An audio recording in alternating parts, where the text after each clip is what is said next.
How you doing, everyone? This is Gary from SafeScranton.com. Today is, what is today? November 29th, I believe, 2015.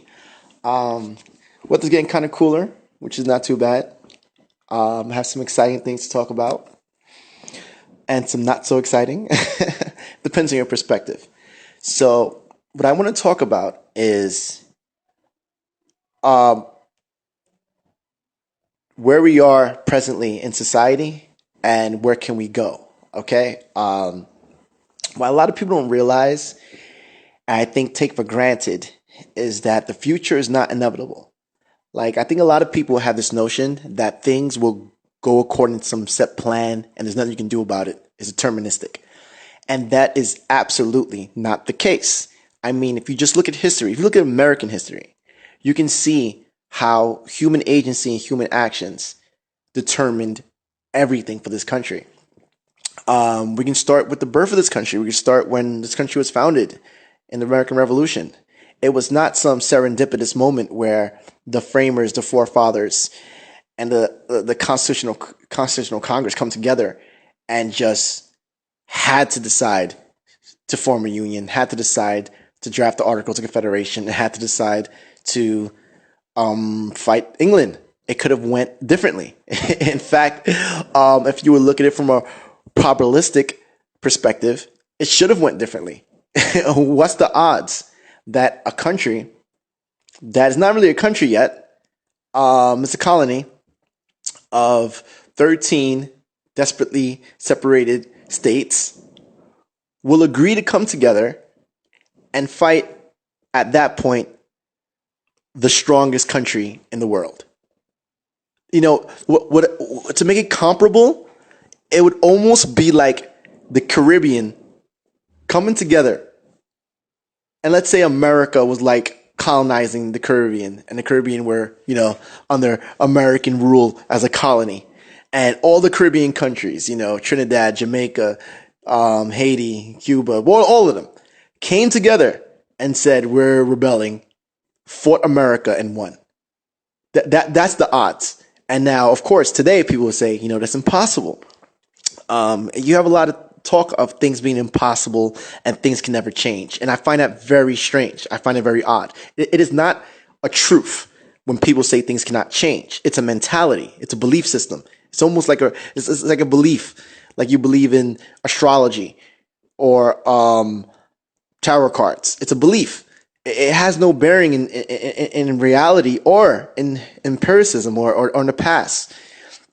If we think about even past that, after the American Revolution, America had a lot of travails and a lot of things they had to overcome. We had many wars since then. Another war with England in the 1800s, 1812, I believe, where they burned that capital. Again, America could have folded up and said, this is a bad idea. Maybe we won the American Revolution, but maybe we can't sustain as a country. Maybe we should dissolve and go our separate ways. It didn't happen. And that's not to mention that even after we drafted the Articles of Confederation, we then formed the Constitution to link all these states together and to form one union. And that, again, was not inevitable. There were many people, there were anti-federalists, people who were against the Constitution, people who were against the idea of creating a federal government. People who thought the idea of a federal government was a return to the colonies. And if those thoughts and notions prevailed, where would we be as a country now? We would probably look something like Europe, a loosely held union that has no real federal or central power. Then after that, of course, we had civil war. That's another example of how things could have went radically different. England was completely on the side of the South in a sense. They were like, hey, America broke away from us. It's only fair the South should be able to do the same thing. It could have been that England joined and chose a side. If it wasn't dealing with its own situation at the time, that probably could have happened. Again, America could have not been what it is today. But if it was the actions of men and women who made a difference, who acted, who changed the fates or challenged the fates and brought to bear to do what was right, to do what was necessary. Then even after that, I can give you story after story about things that occurred, not serendipitously, not inevitably, not just happened, but happened because of purposeful and focused action. So now we have 2016, and we have people. We're at an impasse because a lot of things are going on in this country. You know, we have an employment rate that doesn't seem to be going down. We have lack of jobs that doesn't seem to be stymied anytime soon. We have a deficit that doesn't seem to be going anywhere, and we also have a pension crisis. You know, all these states promise lavish pension packages instead of paying the unions the proper rates. They promise them to pay them in the past. And now when it's coming due, you have these states without the money. They don't have the money. And it's unfortunate because they promised and now they can't keep their word. That's a sad and very unfortunate thing. And we're facing this impasse as a country and as a nation. And yet what we see and what we hear is everyone collectively shrugging their shoulders, saying nothing can be done. And that blows my mind. It blows my mind because we face far worse as a country. We face far worse as a nation. We're talking about 2 world wars, a civil war, a revolution against the most powerful country at the time, civil rights movement, a host of other things that dots our history that we don't even put that much emphasis on. And yet right now, we have the power to vote. We have the power to come together and organize. We have the power to do anything that's necessary. We have more power at our disposal than the Americans had during the American Revolution because they didn't have a country. We didn't even have the American Constitution yet. And yet we're not doing it because we are trapped. And it's trapped. How we're trapped is something called learned helplessness. It's a psychological notion which says that people, after repeat disappointments or seeing disappointment occur repeatedly, they begin to believe that they're helpless, that something can't happen. And it's really impactful because what happens is that if you take a dog, right, or better case, an elephant, you know, there's a saying, how you tie an elephant in India. Oh, you take a little rope and you tie it to a little tree. And everyone who sees this will say that's preposterous. That elephant can easily get unloose and and drag that little twig that you call a tree and break free and rampage. But it won't. And the reason why this elephant won't do this is because of what happened to it when it was a child. See, what they do is that when an elephant is just a wee little child, they take it and they take a big iron cuff and put it on its leg with a big chain, and they tie it to a big tree. Okay, they wrap it around to a big tree, or lock it to a big tree. Now, this little elephant will try to squirm, try to pull as much as possible to no avail because it can't get loose. That's a pretty big chain. And eventually, the elephant will get the hint that once this thing is on my foot, I can't get out. And what they'll do now is subsequently replace the elephant chain and cuff with a smaller one and a smaller one and a smaller tree and a smaller one until now it's just a tiny rope and a little tree. And the elephant gets the signal that once it's on my leg, I'm trapped. Even though I weigh 1,000 pounds, thousands of pounds, and I'm only held by a little twig, I still can't get out. I still can't get away because now the chains are on, is in the elephant's mind. And this is what's happening to us as a people in America. This is what's happening in Scranton. I believe the people of Scranton are so caught up with this legacy of being a coal mining, of having its past as glorious, and now things are bad. And what I want to tell them is, that's the past. The future is not inevitable. We create our own future. We make a decision every day. Every day is a decision to do what you did yesterday or to do something differently. So imagine how much opportunities and options you have. All right. There's 365 days in a year. That means you have 365 opportunities to do something differently, to think differently, to act differently, to chart a different course of action. Now, of course, A lot of people will be pessimistic and say that's not true, but it is. It is true. It's unbelievably true. And if you don't believe me, that's fine. I'll bring you facts and statistics. I'll bring you the evidence to demonstrate that this is the case. Prime example, California faced a similar situation in the 1970s, I believe, where property taxes were going too high. And the Californian people had enough. So they created a ballot initiative, Proposition 13, and they forced property taxes to go down. Okay? Now, I know the people of Scranton are complaining about the same things. And I'm telling you that with you already have the power to do whatever you want. You know, governments are not beholden. People are not beholden to the government. Not in America. The government is beholden to the people. The government is here to serve the people. The people are in charge. You pay their taxes. You pay their wages through taxes. You pay them. Therefore, you're the boss. Now, I have this notion that people think that, yeah, they understand it theoretically, but in practice, it's not the case. And the question I have to them is why? Try it. Try something different. You know, try doing something different today. Tomorrow, do something different. The past is the past, but the future belongs to those who will decide what the future will be. And that has always been the case.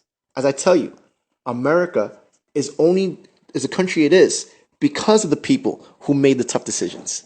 You know, again, during World War I, America could have easily just said, you know, I don't want a piece of this. I don't want to be a part of this situation. But no, we didn't. We went into battle. Same thing with World War II. Same thing with Iraqi Operation Freedom. We did things and changed the course of history, not through luck, not through chance, but through deliberate action, through planning, through strategy, and through leadership. And the fact of the matter is, we have a $19 trillion economy. We have more technology. We have more resources. We have more communication. We're more linked together as a society than ever in the history of mankind. So my question to people is, how can the tough tasks of the future can be harder? They should be easier. They are easier. The only thing that needs to change is our mindset, how we look at it. We need to understand that we are permitting whatever situation happens in America to occur. It's with our permission. Now, if they don't have your permission, then voice your concern. Do something about it. You have the news. You can contact the news. You contact the media. You can go on Facebook. You can go on Twitter. You can hashtag this thing. Hashtag Save Scranton. You can contact me. I'm more than willing to help. You can contact people. There are countless organizations, institutes who are willing to help, who want to help. It's getting everyone to wake up and realize that they're in control and then take command of the driver's seat. Get a hold of the wheel and let's steer this country into the greatness that it is and can become. Scranton is not dead. As long as there's people, a place will never be dead, because it's not, the place doesn't make it great. It's the people. And the question is, can Scranton have a beautiful and wondrous future? Of course it can. Of course it can. We have countless young people who attend these universities here who would love to live in Scranton. You have countless of people in the surrounding areas who would want to live in Scranton. Why not? It has 5 major highways, 2 hours away, 90 million people. It's between New York City, Jersey, Philadelphia. It's a great node, and it has a possibility of being a great shipping location. But these things are never going to happen if we continue with the mindset that things cannot change. They definitely can change. They definitely will change. We can change it. We will change it. And this is not just a message for Scranton. This is a message for America. We need to have that same patriotic and lively conviction that our forefathers had. We need to have that same ambition, that same desire, that same belief that the revolutionaries had. Because the fact of the matter is, what they faced, what these people faced, is far worse than anything we will ever face as a nation. They didn't have the internet. They didn't have Twitter. They didn't have cell phones. Paul Revere had to jump on horseback and ride from town to town to alert the people that the British were coming. And you know what these people could have did? They could have turned off their lights and said, I'm not getting involved. I'm not doing anything. But they didn't. They assembled militia, they got their muskets, and they fought. They fought for their country. So I'm asking you today, fight for Scranton. Fight for this country. It's yours. It's your country. Don't let it go. And if this country does die, it should die on our backs. It should die with us fighting to our last breath to keep this country great. Because I'm going to tell you right now, if America slips as a nation, can you imagine what this world will be? Like, can you imagine a world where America retreats and it's no longer our hegemony across this nation, across this world, is no longer in place? And you know that countries like Russia, China, Iran, who knows what other countries in the midst would love nothing more than that.